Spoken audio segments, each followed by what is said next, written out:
উচ্চ বিদ্যালয়, বাগেরহাট সরকারি প্রফুল্লচন্দ্র কলেজ, খানজাহান আলী কলেজ সহ সকল কলেজের শিক্ষার্থীরা উপস্থিত রয়েছে।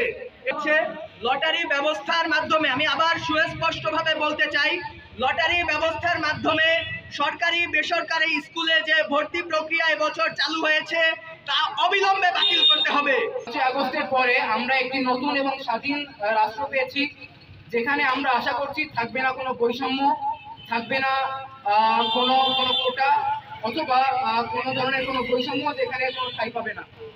তো তারই ধারাবাহিকতা নিয়ে আমরা আজকে এখানে উপস্থিত হয়েছি।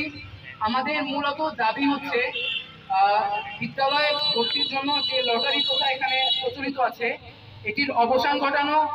তারা দাঁড়িয়েছে লটারি প্রথা নিপাত যাক, মেধার ভিত্তিতে পরীক্ষা পদ্ধতিতে ছাত্রছাত্রীরা ভর্তির সুযোগ পাক, এজন্য তারা দাঁড়িয়েছে।